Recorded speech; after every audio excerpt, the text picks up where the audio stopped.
The phone rang late in the afternoon, a number I didn't recognize. I almost let it go to voicemail, but something made me pick it up. "DeMarco's Pawn and Gold over in Glendale," a rough voice said. "I believe I've got something that belongs to you." I squinted at the phone, already annoyed. What is it? A Rolex Submariner stainless black face. Inscription on the back says, "To Cam, love, always Dad." My stomach dropped. The blood rushed out of my head so fast I thought I might pass out. I spun around in my chair, yanked open the bottom drawer of my desk. That's where I kept it. Always safe during work hours, wrapped in a microfiber cloth, tucked behind a stack of invoices. But the drawer was empty. My chest burned. My hands trembled as I shoved papers around, hoping I'd missed it somehow, but I hadn't. The watch was gone. I gripped the phone tighter, forcing myself to speak through the panic in my throat. "Where'd you get it?" "A young guy came in yesterday," the voice answered. "Said it was his. I didn't even need to hear the name. I already knew. Tanner." Frank, the pawn shop owner, kept talking. "This really isn't something I want to explain over the phone. You better come down here." I didn't ask for directions. I didn't say goodbye. I just hung up, grabbed my keys and walked out. The guys in the office called something after me, but their voices blurred into static. That watch was the only thing my dad left me when he died 3 years ago. No land, no money, no insurance policy, just that Rolex he wore. I can still see him skin grey from chemo weight down to 140, lying in that hospital bed with tubes running everywhere. His eyes were sharp, though sharp and clear, like the man he always was. He took the watch off with a trembling hand, pressed it into my palm. "This is yours, Cam," he whispered. "Don't let anyone take it from you." I should have kept it in a safe, should have locked it away, should have known Tanner would try some stunt like this eventually. But I didn't. And now the one thing that tied me to my father was sitting in a pawn shop window like it belonged to someone else. I tightened my grip on the steering wheel chest, burning vision tunneling in.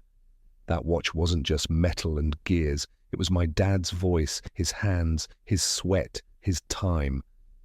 And somebody thought they could steal that from me. Not a chance. The second I hung up the phone, I knew exactly who had done it. Tanner. My mum's golden boy, the stepson she couldn't stop bragging about. I didn't even need proof. I could see his smug little grin, as clear as if he was sitting right in front of me. He'd been trouble since the day he moved in. Mom married Gary when I was 23, and 2 months later, Tanner came waltzing through the door with his duffel bag and that cocky look in his eye. I didn't even bother unpacking my own boxes after that. I just left. I could feel it already. There wasn't room in that house for both of us. And now he'd crossed the line. I shoved the key into the ignition and floored it. Tires screeched as I pulled out of the lock, gravel kicking up behind me. I don't even remember putting my seatbelt on, but I must have because the damn thing was biting into my shoulder while I drove. All I could think about was that watch and Tanner's hands on it. The nerve of him taking something he had no right to. My dad had worked his whole life for that watch, worn it through jobs that broke his back and days that drained the life out of him. And Tanner. He thought he could stroll into a pawn shop and hand it over like it was his. Like he deserved it. I gripped the wheel so tight my knuckles went white. Every stoplight felt like an insult, every slow car in front of me like a test of patience I didn't have. My heart hammered, not just with rage, but with something deeper: betrayal. This wasn't just about the watch. This was about my mother, about Gary, about the way they'd always looked at me like I was the one who settled too low, while Tanner was reaching higher. Reaching higher, he was nothing but a thief in designer sneakers. I caught myself breathing hard, almost growling under my breath. I wanted to slam my fist against the dashboard, to punch something, anything, just to let the fire out. But I didn't. I kept driving, eyes locked on the road, picturing the pawn shop on Glendale Avenue. I wasn't just going to pick up the watch. No, I was going to make damn sure Tanner understood what it meant to steal from me, to steal from my father. He thought this was just about money, just about an old Rolex.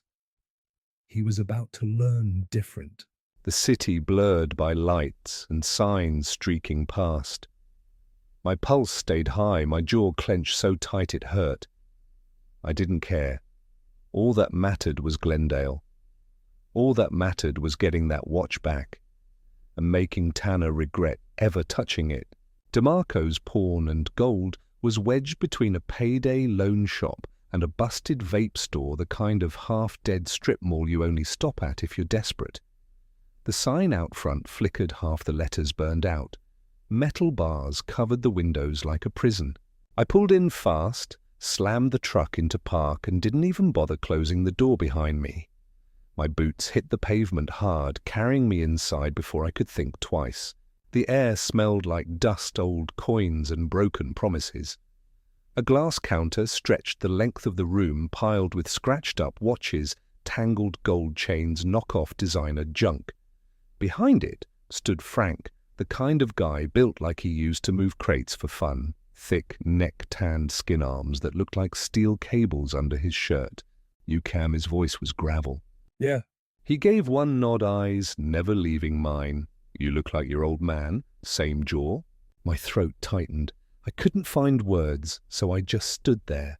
Frank bent down behind the counter, rummaged a second, then came back up with a small blue leather box.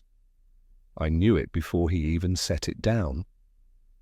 The edges were worn thin, the gold trim faded. My dad's box. Frank flipped the latch, opened it, and there it was, the Rolex.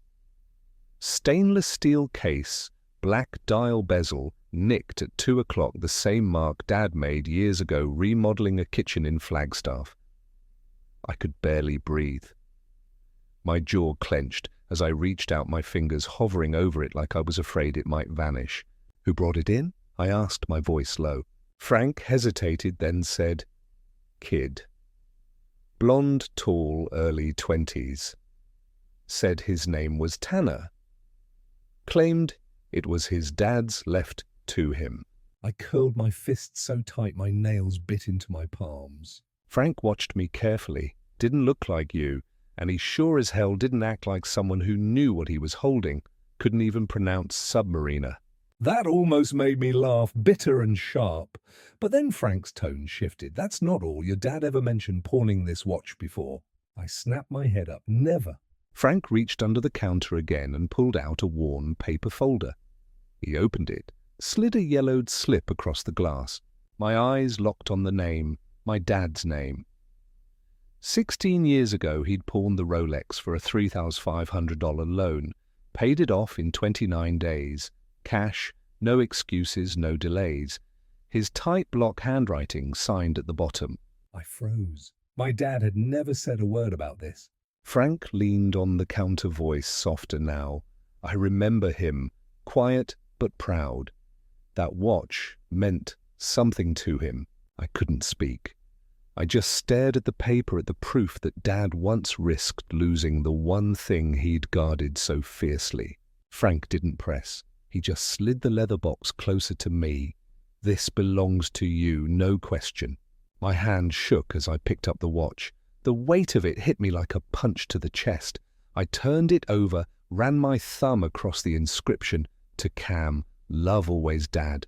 For a second it felt like he was right there beside me. Then Frank cleared his throat. "There's one more thing. Never seen it before, but I've worked with enough old watches to know when something's strange." He held the Rolex, turned it over in his thick hands, and pressed a fingernail into a tiny groove on the clasp. Click.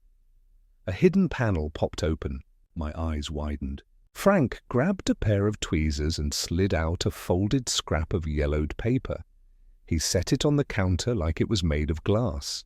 I could feel sweat on my palms as I unfolded it. The handwriting punched me in the gut. Sharp, slanted, all caps. My dad's. "Cam, if you're reading this, go to Safe Deposit Box 313 at Union First. Keys in my socket set behind the 5/8. I swallowed hard, chest heaving. My dad had hidden instructions inside the watch. Frank gave me a moment, then smirked. Most people hide weed in their watches. Your old man, he hid a treasure map. I let out a shaky laugh despite myself. You good, Frank asked. Yeah, I said, slipping the watch onto my wrist, the note into my pocket. Yeah, I'm good. Frank nodded once. Kick that punk's ass for me. I turned to leave, but he called after me. Hey, Tanner looked nervous when he brought it in. Real nervous, like he knew he'd get caught. I pushed the door open, the desert heat slamming into my face. Oh, he's caught, I said. He just doesn't know it yet. I didn't go back to work. Couldn't. My mind was boiling. Instead, I drove straight to my mum's place in Sun City, fingers tapping the steering wheel the whole damn way, the Rolex heavy on my wrist, right where it belonged. Her garage door was open when I pulled in. Gary's ridiculous golf cart sat half blocking the walkway like always. I marched past it through the side door, straight into the kitchen without knocking.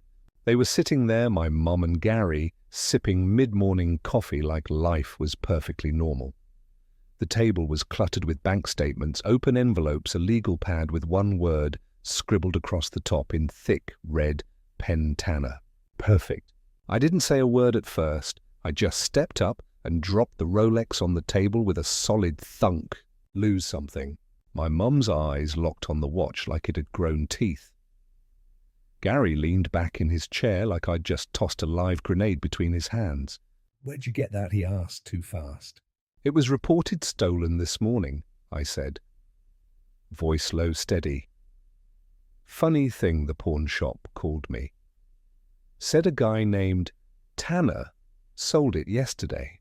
Gary's mouth opened, then shut. My mom looked like she'd been slapped. Cam, she started, voice cracking. It's not what you think. I leaned forward, both palms pressed flat against the wood of the table. You pawned it for him. For Tanner. For his dumbass app idea. She flinched, her shoulders folding in, but she didn't deny it. He needed help, she whispered, just a little seed money. My jaw clenched so tight I thought my teeth might crack. That watch is the only damn thing Dad left me. You knew that. You knew what it meant. He's trying to build something, she snapped, suddenly her voice rising. He has vision. He's not stuck installing gutters and fixing drywall his whole life. I laughed bitterly, shaking my head. Oh, so because I don't play pretend CEO, I don't count. That it. Gary finally spoke, his tone calm but dripping with contempt. You've always been small-time, Cam. Good guy, sure, but no ambition. Tanner's different. Different. The words scraped down my spine like glass. I grabbed the watch, held it up. He stole from me. I knew I jabbed a finger at both of them. You backed it. My mum shot up from her chair, eyes wild. You have no idea what it's like watching one son stay stuck while the other reaches for more. Reaches for more, I barked. You mean drains everyone around him while the rest of us clean up his mess? Her glare cut sharp enough to slice steel. You never aimed higher, Cam, you settled. Tanner dreams big, and we funded his vision with $9 grand that wasn't yours. I leaned closer, voice low and dangerous. I want it back, every damn penny. Gary scoffed, arms crossed. We already invested it. You can't prove a thing. I reached into my back pocket and dropped a folded police report onto the table. Yeah, I can. Neither of them touched it. My mum's eyes dropped to the wood grain, her face pale. The evidence was all there. Pawn shop sale, record security footage, Tanner's ID, my name engraved on the back.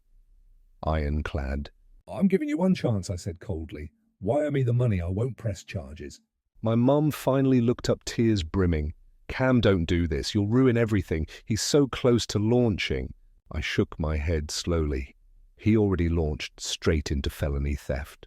Gary shoved his chair back, arms crossing tighter. Go ahead, call the cops. You think they'll care about a family squabble over a used watch? I stared him down. My voice was flat, certain. Already filed the report. The silence stretched heavy as stone. I slipped the Rolex back onto my wrist, turned, and walked toward the door. Cam, my mom cried, voice cracking. You'd really throw away your family over this. I paused, hand on the knob. Without turning back, I said, no, Mom, you threw me away the day you chose him over me. Then I walked out. No slam, no yelling. I didn't need to. They knew exactly what they'd done. I didn't drive home. Couldn't. My chest was still burning from that showdown in the kitchen, my mother's voice echoing in my head, Gary's smug look stamped behind my eyes. I needed airspace and maybe answers. So I drove to the one place that had always been mine Dad's old house. It wasn't ours anymore. After he died, the place got rented out the yard, left to rot. But the shed out back, that was different. That shed had always been his kingdom. When I pulled into the driveway, the grass was dead and patchy, same as it had been when I was a kid, mowing it in the summer heat. The crooked fence post leaned even lower now, the same one I'd promised to fix 100 times, but never did. The house had new curtains, different cars in the drive, but the shed stood exactly as I remembered, red paint, peeling padlock rusted, but intact. And I still had the key. I slipped it into the lock, twisted, and the door creaked open with that familiar groan. The smell hit me first, motor oil, sawdust, and rust. It was like stepping back in time, like Dad had just walked out a few minutes earlier. I pulled back a dusty tarp in the corner, and there it was. His rolling toolbox. Red Craftsman, 3 heavy drawers, the kind you could barely budge without using your legs. I popped the top, and there it was, his tools still lined up just the way he kept them. Ratchet set on the left, wrenches on the right, sockets lined up like soldiers in a row. I crouched down, my fingers running across the sockets one by one till I found the 5/8. My throat tightened as I pulled it free.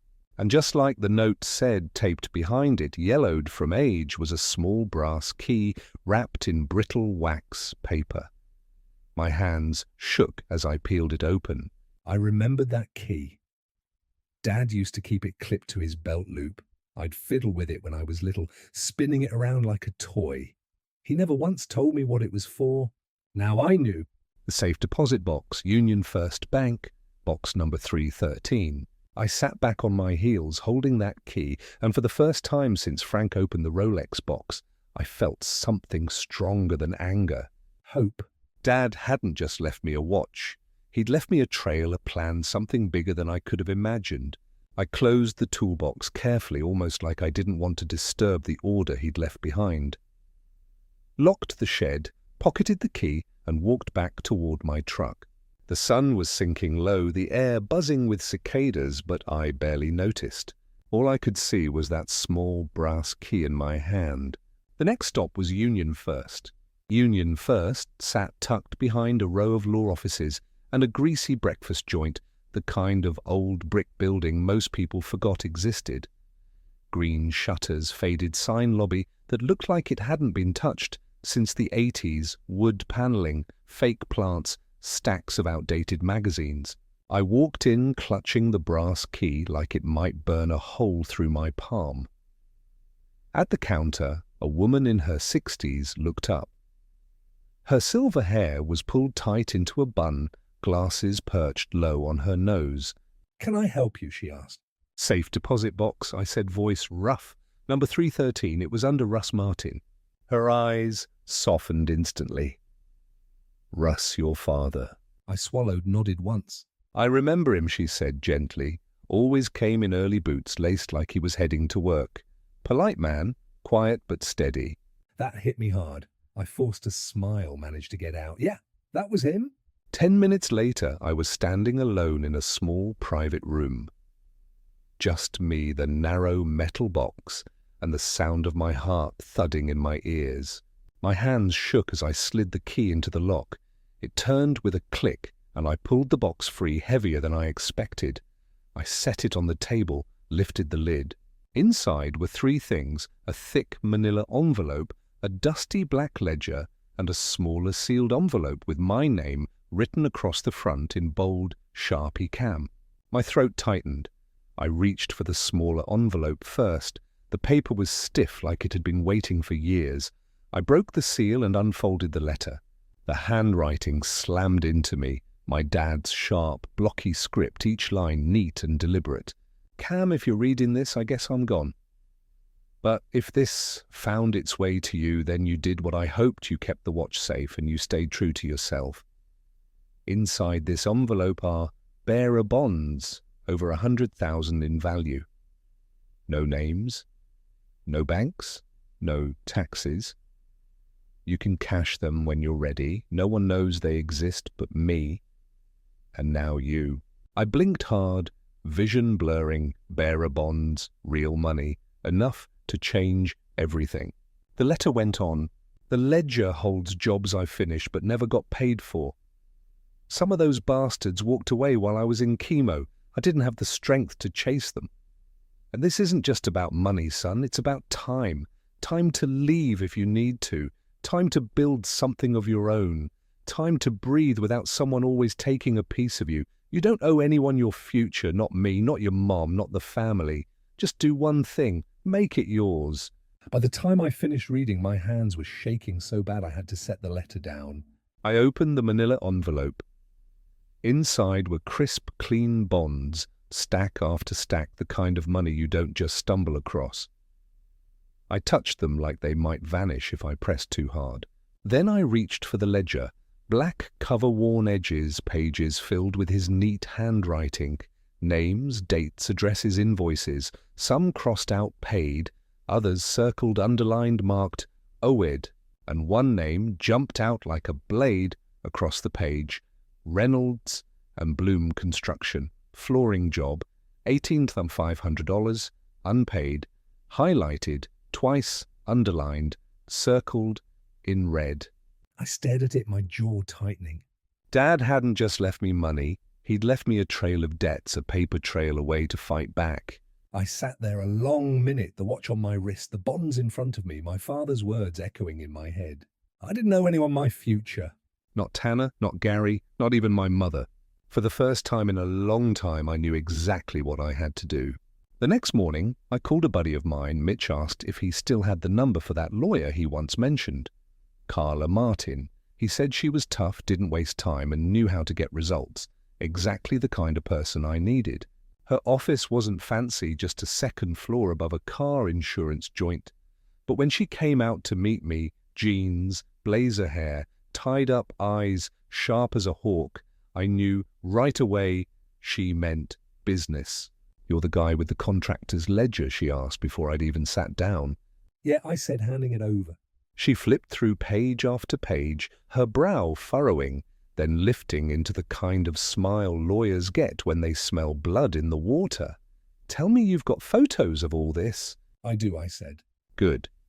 Scan the originals today, keep 'em locked away. Because this," she tapped the Reynolds and Bloom invoice, "this is gold. They thought the debt died with your dad. They're wrong. You're the heir, legal, next of kin. If the estate wasn't formally closed, you've got standing." I felt my chest tighten. "So what happens now?" Carla leaned back, confident. "First, we get those bonds liquid. Quiet fast, no probate, no waiting. Then we go after every unpaid job in this book. Give me 60 days. 60 days, that's all it would take. For the first time I believed it. She wasn't kidding. Within weeks, she had the bonds cashed, $119,000, sitting in my account. Clean, untaxed, mine. I stared at the receipt like it might disappear. My dad had planned this, tucked it away, made sure I'd have a way out. Then Carla went after Reynolds and Bloom. Sent them a formal demand letter, copies of the signed invoice, material receipts, even Dad's scratch sheets with calculations. When they ignored it, she hit harder, threatened to report them to the state licensing board.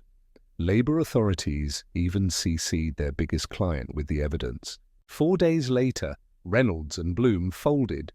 Full payment wired, $18,500. No apology, no explanation, just money. Didn't stop there. Another 19 grand rolled in from smaller jobs, 2,000 here, 5,000 there. Every check felt like Dad reaching back from the grave, saying, "See, son, I didn't let them get away with it, and neither should you." While all that was happening, I heard news about Tanner. Word was his big app launch fizzled out before it even began. He'd burned through the Rolex money on nonsense, a rented office suite in Chandler, a flashy $6,000 logo package, some ridiculous promo video with stock footage, and a fake British narrator. No prototype, no back end, just buzzwords and business cards that said Chief Visionary Officer. The Instagram page went silent. The website redirected to a dead domain. Investors bailed, friends stopped answering his calls. Tanner's dream collapsed like a cheap tent in a storm. And me, I was cashing checks, building something real, something solid. A few months later, my phone lit up. Gary. I let it ring twice before I picked up. Cam, he said, like we'd just spoken yesterday. Listen, I was wondering if you could help us out with a quick bridge loan, just short term. I hung up before he could finish. A week later, Mum sent an email. Subject line, "We need to talk." It was a wall of text blaming me for dividing the family, saying Tanner had been under pressure, that I'd made things worse by involving the cops. She ended with, "You could have handled this quietly, like family." I didn't bother writing back. I just attached a copy of the police report with Tanner's name highlighted and hit send. Silence ever since. No calls, no emails, nothing. And you know what? That was fine by me. The first thing I bought wasn't a car or a vacation or some shiny toy to show off. It was a house. Not a mansion, not some glass tower condo, just a single-story ranch, 2 bedrooms, big garage, 4 blocks from where Dad used to live. The guy who sold it to me said, "It needs vision." I told him it just needed someone who knew how to use a level. I moved in on a Tuesday. Hauled Dad's rolling toolbox into the garage, parked it in the corner where the sunlight hit in the afternoons. Opened it up, and there it was, the same socket set, every piece in its place, the faint outline of tape, still clinging to the 5/8 where he'd hidden the key. I left it just like that. Didn't wipe it clean, didn't change a thing. The Rolex stayed on my nightstand. Most nights, I didn't wear it. I just kept it close, the weight of it like a heartbeat in the dark. Sometimes I'd open that hidden clasp again, unfold the note, read Dad's words one more time. "You don't owe anyone your future." Every time it hit me like the first time. I didn't go crazy with the money. I fixed the roof, replaced the wiring, updated the kitchen. Things I could do myself things. Dad would have done the same way. I even donated a chunk to the local trade school, the same one where I learned my trade. Told them it was from a guy who believed in second chances. Then I printed flyers, bought a burner phone, and started small. Handyman work, toilets, drywall, ceiling fans, doors. Nothing flashy, just honest labor, fair prices. Word spread fast. One neighbor called, then another, then friends of friends. My phone buzzed more each week. Work piled up steady and solid. And every once in a while, someone would catch a glimpse of the Rolex under my sleeve. They'd raise an eyebrow, maybe say, "Nice watch." I'd smile. Old family thing. That's all I ever said, because the truth wasn't for them, it was for me. My dad didn't just leave me a watch, he left me time. Time to get out, time to reset, time to figure out what mattered and what didn't. And now I finally know what to do with it. I won't waste it on people who think they're owed my life. I won't burn it chasing someone else's dream. This time the hours, the days, the years, they're mine. Most mornings I'm in the garage, tightening bolts, sanding a door, tools clattering in the quiet. And sometimes I swear I hear the faint scuff of boots across the concrete, like Dad's there checking my work. I wear the watch most days now, not to flex, not for style, but because I finally understand what it meant when he gave it to me. I've got time, and it's mine again.